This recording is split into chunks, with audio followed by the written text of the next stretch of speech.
कहानी तुमने सुनी मजनू की? मजनू का ये सतत चिल्लाना, लैला लैला, गली गली गांव के कूचे कूचे में चिल्लाना। लैला प्रतिष्ठित परिवार की लड़की थी, बाप बहुत नाराज था।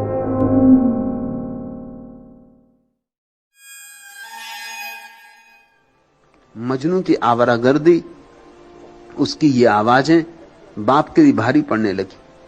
बाप ने तय किया कि गांव ही छोड़ देंगे। उसने ये गांव ही छोड़ दिया। चले, बड़ा संपत्ति वाली था, बड़ा धन दौलत थी, सब लादे गए ऊंटों पर। अनेक ऊंटों का काफिला चला। लैला को भी ऊंट पर बांध दिया गया। मजनू को खबर मिली, वो गांव के बाहर जाके एक वृक्ष के नीचे खड़ा हो गया और वहीं धुन सतत लग गई, लैला लैला। काफिला गुजरता रहा, लैला को धुन सुनाई पड़ती रही। लैला की आंखों से आंसू टपकते रहे, लेकिन कोई उपाय न था। काफिला दूर होता गया, मजनू की आवाज जोर से होने लगी। काफिला दूर होता गया, मजनू चिल्लाता रहा, चिल्लाता रहा, चिल्लाता रहा। कहानी बड़ी प्रीतिकर है। ध्यान रखना, लैला मजनू की कहानी एक सूफी कहानी है। इसका संबंध साधारण प्रेम की दुनिया से नहीं है।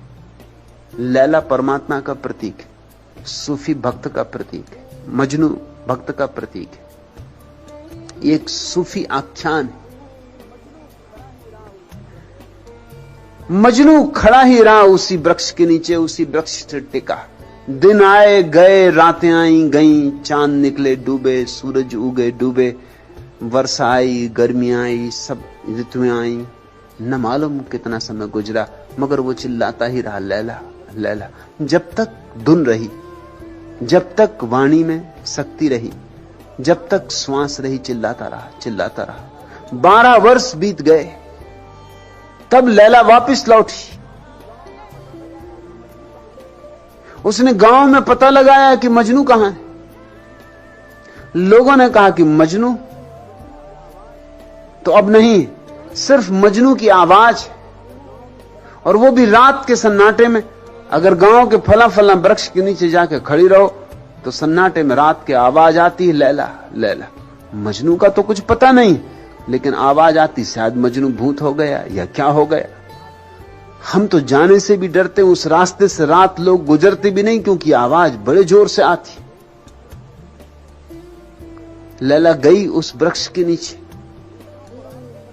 आवाज आ रही थी। दूसरों को रात के सन्नाटे में सुनाई पड़ती होगी, क्योंकि दूसरों के सिर में 1000 तरह का शोरगुल है, मगर लैला को तो दिन में ही सुनाई पड़ने लगी। जैसे ही वृक्ष के पास पहुंची, सुनाई पड़ने लगी वही आवाज। वही 12 साल जैसे 20 से मिट गए। और जब वो वृक्ष के पास गई तो चकित हो गई। मजनू था, मर नहीं गया था, लेकिन 12 साल वृक्ष के साथ खड़ा खड़ा वृक्ष से जुड़ गया था। उसके हाथ वृक्ष की शाखाएं हो गए थे, उसके शरीर पे पत्ते निकल आए थे, फूल निकल आए थे। अब वृक्ष का ही हिस्सा था और सारे वृक्ष से एक ही धुन निकल रही थी, लैला लैला। ये प्रीतिकर कथा है, ये भक्त की कथा।